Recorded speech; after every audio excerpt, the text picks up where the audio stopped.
बातमीपत्राला आता सुरुवात करूया। सुरुवातीला पावसासंदर्भातल्या काही महत्त्वाच्या बातम्या। तिकडे नाशिकमध्ये रात्रीपासून सुरू असलेल्या संततधार पावसामुळे गोदावरी नदीच्या पाणी पातळीमध्ये मोठी वाढ झालेली आहे। रामकुंड परिसरात पूरसदृश्य परिस्थिती निर्माण झाली असून दुतोंड्या मारुती मंदिरापर्यंत कमरे एवढं पाणी आलेलं आहे।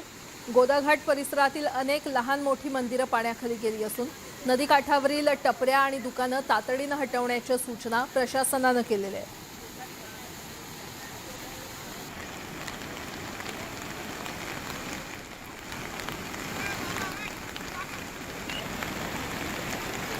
नाशिकमधली ही दृश्य आपण पाहतोय। गोदावरीच्या पाणी पातळीमध्ये आता वाढ झालेली आहे। दुतोंड्या मारुतीच्या कमरेपर्यंत हे पाणी आलेलं आहे। गोदाघाट परिसरातील मंदिरं पाण्याखाली गेली आहेत। नाशिक जिल्ह्यातील ककाने खेडगाव पूल, जुना बेज पूल तसंच कळवण नाशिक मार्गावरील आठंबे पूल हे पाण्याखाली गेल्यानं वाहतूक तात्पुरती बंद करण्यात आलेली आहे। पुढील 3 तासात नदीच्या पाणी पातळीत आणखी वाढ होण्याची शक्यता वर्तवण्यात आली असून पुराच्या पाण्यातून प्रवास करू नये असं आवाहन प्रशासनानं नागरिकांना केलंय।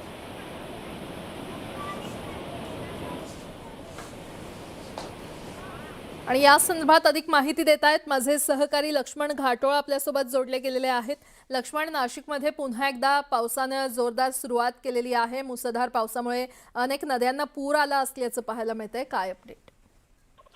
प्राजक्ता, नाशिकमध्ये काल रात्रीपासून मुसळधार पाऊस पडतोय। जवळपास 100 मिलीमीटर पेक्षा जास्त पाऊस एकट्या नाशिक शहरामध्ये काल रात्रीपासून पडलेला आहे आणि त्यामुळे नाशिक शहराच्या वेगवेगळ्या धरणांच्या पाणलोट क्षेत्रामध्ये देखील हा पाऊस जो आहे तो जोरदारपणे पडतोय। त्यामुळे नाशिक जिल्ह्यातल्या सगळ्याच धरणांमधनं आता थोडा थोडा विसर्ग जो आहे तो वाढवला जातोय। नाशिकच्या गंगापूर धरणातनं जवळपास 5000 क्युसेक्स इतक्या मोठ्या प्रमाणात पाण्याचा विसर्ग जो आहे तो गोदावरी नदीमध्ये केला जातोय। तिकडे दारणा धरणातून देखील जवळपास 15 ते 18,000 क्युसेक इतक्या मोठ्या प्रमाणात पाण्याचा विसर्ग दारणा नदीमध्ये केला जातोय। त्यामुळे सगळ्याच नदीकाठच्या गावकऱ्यांना आणि नागरिकांना जिल्हा प्रशासनाने सतर्क राहण्याच्या सूचना दिलेल्या आहे।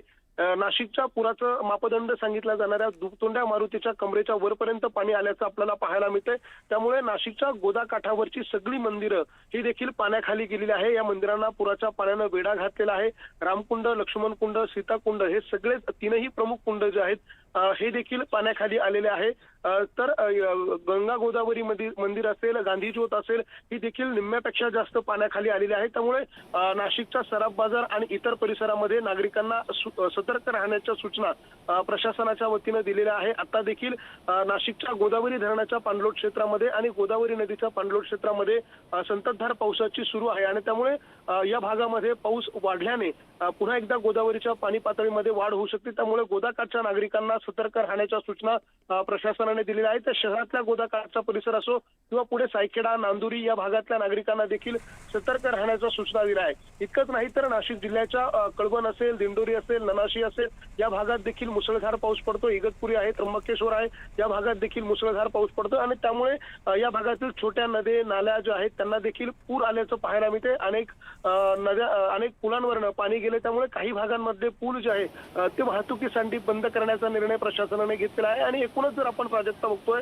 तर नाशिकमध्ये गेल्या 4-5 दिवसांपासून ज्या पावसाने दडी मारलेली होती तो पाऊस काल रात्रीपासून जोरदार बरसतोय, जोरदारपणे कोसळतोय आणि त्यामुळे नाशिकमधलं जनजीवन जे आहे ते पुन्हा एकदा विस्कळीत झाल्याचं आपल्याला पाहायला मिळत आहे। प्राजक्ता, लक्ष्मण, अपडेट घेत राहू। तुर्तास धन्यवाद या संपूर्ण माहितीसाठी।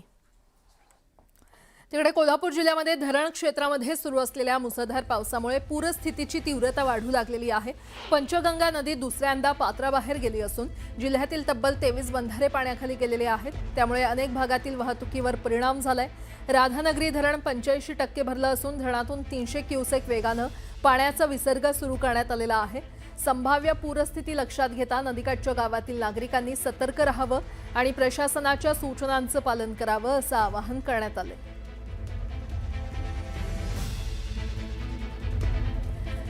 पुण्यातील खडकवासला धरण साखळीतील 4ही धरणांमध्ये एकूण 21.2 टीएमसी म्हणजेच 72.12% पाणीसाठा झालेला आहे।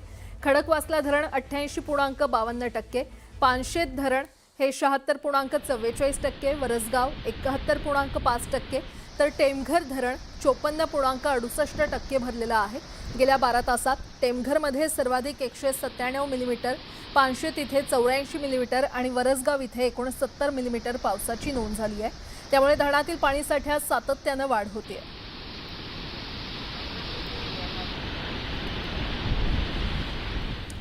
कोल्हापूर जिल्ह्यातील धरण क्षेत्रामध्ये मुसळधार पाऊस कायम असून राधानगरी धरणातील पाणीसाठा हा 85% पोहोचलेला आहे. धरणातून सध्या 300 क्युसेक वेगानं पाण्याचा विसर्ग सुरू आहे. जिल्ह्यातील 23 बंधारे पाण्याखाली गेल्यानं नदी नाल्यांच्या पाणी पातळीमध्ये वाढ झालेली आहे. संभाव्य पूरस्थिती लक्षात घेता प्रशासनानं नदीकाठच्या गावातील नागरिकांना सतर्क राहण्याचं आणि सुरक्षिततेच्या सूचनांचं पालन करण्याचं आवाहन केलंय.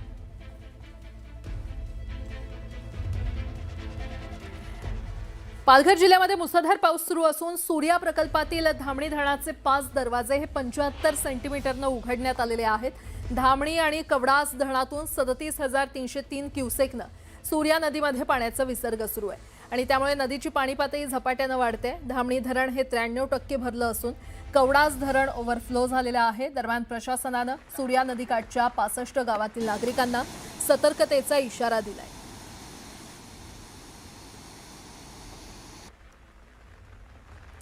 तिकडे वसई विरारमध्ये सलग दुसऱ्या दिवशी देखील पावसानं दमदार हजेरी लावलेली आहे. वसई विरारमधील सखल भाग आता तिथे पाणी साचायला सुरुवात झालेली आहे. या ठिकाणी संपूर्ण आकाश हे काळभोर झालं असून मुसळधार पावसाची शक्यता हवामान खात्यानं वर्तवलेली आहे. नालासोपारा पूर्वेकडील गालानगर परिसरात सध्या मोठ्या प्रमाणात पाणी साचलं असून भाजीच्या गाड्या अर्ध्या बुडाल्याचं पाहायला मिळतंय. वसई विरारमधल्या नालासोपारामधली ही दृश्य आहेत.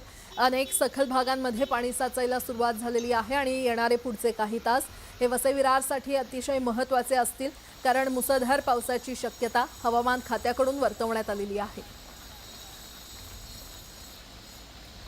पालघर जिल्ह्यामध्ये मुसळधार पाऊस सुरू असून अनेक भागातील जनजीवन हे विस्कळीत झालेलं आहे. ठिकठिकाणी मुख्य रस्त्यांवर पाणी साचल्यामुळे अनेक मार्ग वाहतुकीसाठी बंद झालेले आहेत. अनेक गावांचा संपर्क तुटला असून बोईसर पालघर मार्गावरील सरावली इथे रस्त्यावर मोठ्या प्रमाणात पाणी साचल्यानं वाहतूक पूर्णपणे ठप्प झाली आहे. यामुळे या मार्गावर मोठी वाहतूक कोंडी निर्माण झाली असून नागरिकांनी पर्यायी मार्गाचा वापर करावा असं आवाहन प्रशासनाकडून करण्यात आलंय.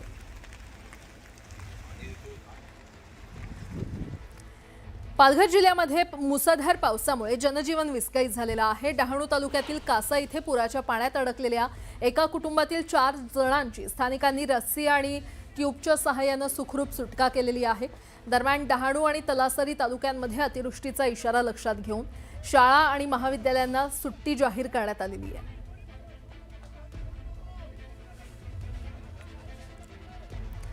तर पालघर जिल्ह्यामध्ये मुसळधार पावसामुळे जनजीवन हे पूर्णपणे विस्कळीत झालेलं आहे. गेल्या 16 तासांपासून अनेक गावांचा वीज पुरवठा खंडित असून नागरिकांना मोठ्या अडचणींचा सामना करावा लागतोय. काल मध्यरात्री झालेल्या मुसळधार पावसामुळे अनेक भागातील वीज पुरवठा बंद झालाय.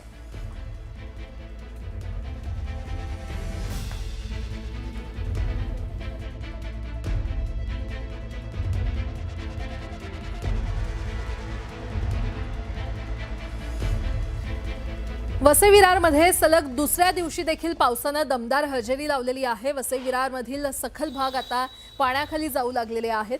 या ठिकाणी संपूर्ण आकाश हे काळभोर झालं असून मुसळधार पावसाची शक्यता हवामान खात्याकडून वर्तवण्यात आलेली आहे. नालासोपारा पूर्वेकडील गालानगर परिसरात सध्या मोठ्या प्रमाणात पाणी साचलं असून भाजीच्या गाड्या अर्ध्या बुडाल्याचं पाहायला मिळतंय.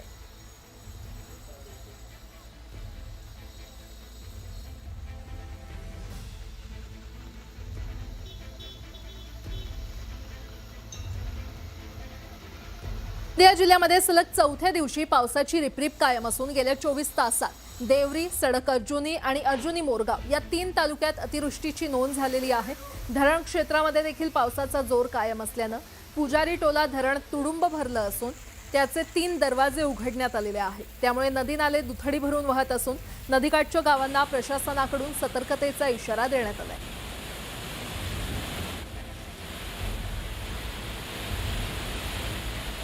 तिकडे साताऱ्यामध्ये काय परिस्थिती आहे तर सातारा जिल्ह्यातील पाटण तालुक्यातील पाथरपुंज येथील भूकंप केंद्र वेधशाळेला मुसळधार पावसाचा आणि वादळी वाऱ्याचा फटका बसलाय. वेधशाळेच्या खोलीवरील पत्रा उडून गेल्यानं साहित्य आणि उपकरणांचं नुकसान झालेलं आहे. पाथरपुंज हे देशातलं सर्वाधिक पर्जन्यमान असलेल्या ठिकाणांपैकी एक मानलं जातं. दरम्यान या घटनेची माहिती मिळताच संबंधित अधिकाऱ्यांनी घटनास्थळी धाव घेत नुकसानग्रस्त साहित्य ताब्यात घेत पुढील कार्यवाही सुरू केली आहे। सबसे पहले तो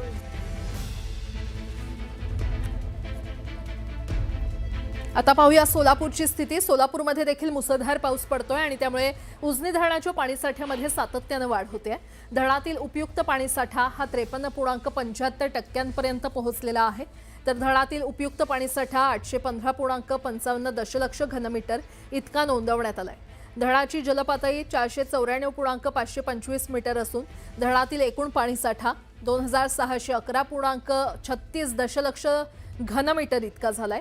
उजनी धरणात 12,797 क्युसेक पाण्याची आवक सुरू आहे।